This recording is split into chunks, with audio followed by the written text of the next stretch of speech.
جماعة الحق والهدى والسنة هم السلفيون.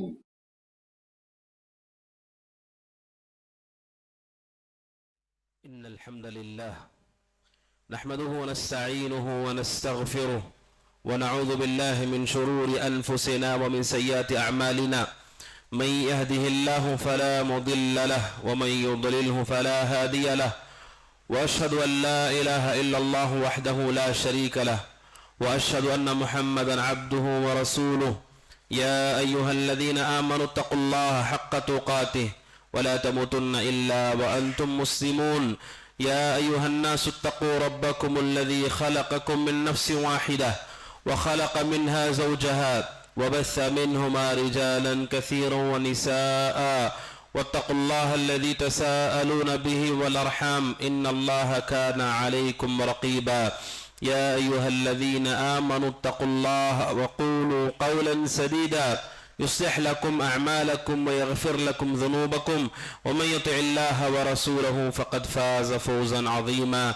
أما بعد، فإن خير الحديث كتاب الله، وخير الهدي هدي محمد صلى الله عليه وسلم، وشر الأمور محدثاتها، وكل محدثة بدعة، وكل بدعة ضلالة، وكل ضلالة في النار.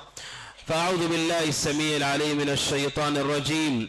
اليوم أكملت لكم دينكم وأتممت عليكم نعمتي ورضيت لكم الإسلام دینا.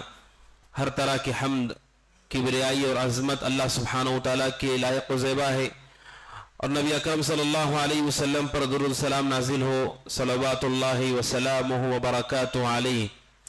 حاضرین جمعہ، اللہ سبحانہ وتعالیٰ نے اس دین اسلام کو بہت ساری خوبیاں عطا کی ہیں. اس شریعت کی خوبیوں میں سے اس کی بہت بڑی خوبی یہ ہے کہ یہ دین کامل اور مکمل دین ہے. یہ دین کامل اور مکمل ہے، اور یہ دین آفاقی ہے. یہ دو شریعت کی بڑی اہم خصوصیتیں ہیں، خوبیاں ہیں، کہ اس دین کو ہر طرح سے مکمل کیا گیا ہے، اور اس دین کو سب کے لیے بھیجا گیا ہے.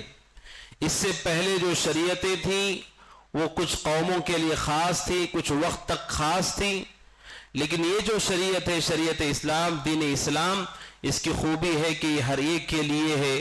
وَمَا أَرْسَلْنَاكَ إِلَّا رَحْمَةً لِلْعَالَمِينَ، کہ اللہ کے نبی، ہم نے آپ کو سارے جہاں کے لیے رحمت بنا کر بھیجا ہے. آپ کی نبوت سارے جہاں کے لیے ہے، انسانوں کے لیے بھی ہے اور جنات کے لیے بھی ہے، اور قیامت تک یہ دین قائم رہنے والا دین ہے. اس دین کی خوبی یہ ہے، اس دین کو مکمل کر دیا گیا، اس میں کوئی کمی اور نقص نہیں ہے.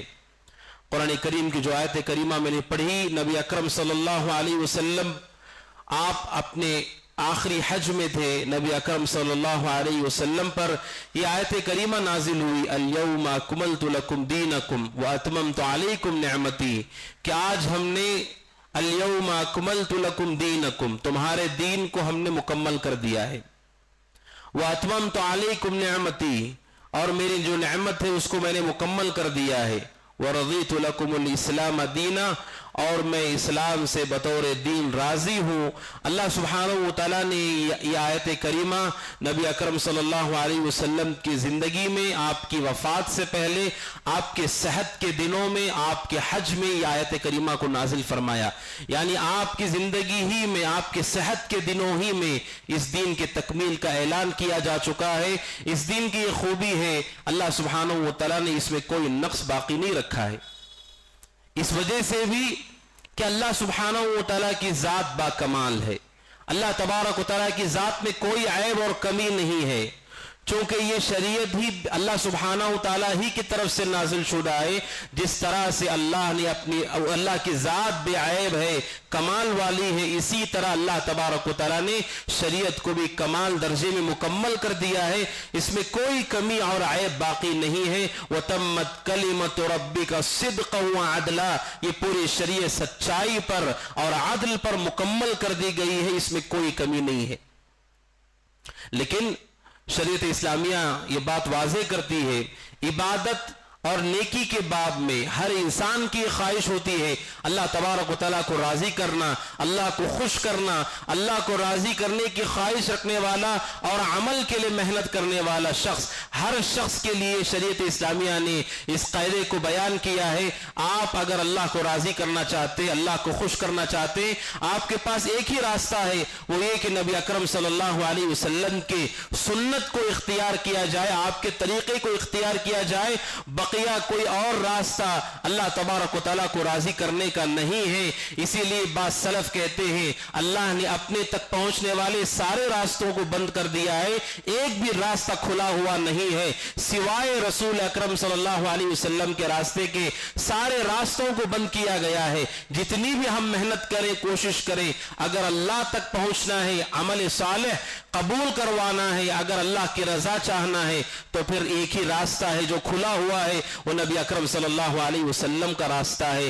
قرآن مجید کی مشہور آیت کریمہ قل ان کنتم تحبون اللہ فاتبعونی یحببکم اللہ ویغفر لکم ذنوبکم، اے اللہ کے نبی آپ کہیے ان کنتم تحبون اللہ، اگر تم اللہ سے محبت کرتے ہو، اگر اللہ سے محبت کا دعویٰ کرتے ہو، فاتبعونی، تو تم میری اتباع کرو۔ اس آیت کریمہ کی تفسیر میں بعض سلف کہتے ہیں کہ یہ آیت کریمہ اطلاع ہے، اللہ تبارک و تعالیٰ نے اس آیت کریمہ کے ذریعے سے سارے لوگوں کو آزمائش میں ڈالا ہے کہ جو بھی اللہ سے محبت کا دعویٰ کرتا ہے اس شخص کو اس کسوٹی پر پوری طرح اترنا ہوگا۔ ان کنتم تحبون اللہ، اگر اللہ سے محبت کرتے ہو، فاتبعونی، یعنی اگر آپ اس کسوٹی پر پورا اترنا چاہتے ہیں، فاتبعونی، تو پھر آپ کو یہ شرط پوری کرنی ہوگی کہ تم نبی اکرم صلی اللہ علیہ وسلم کی اتباع کرو۔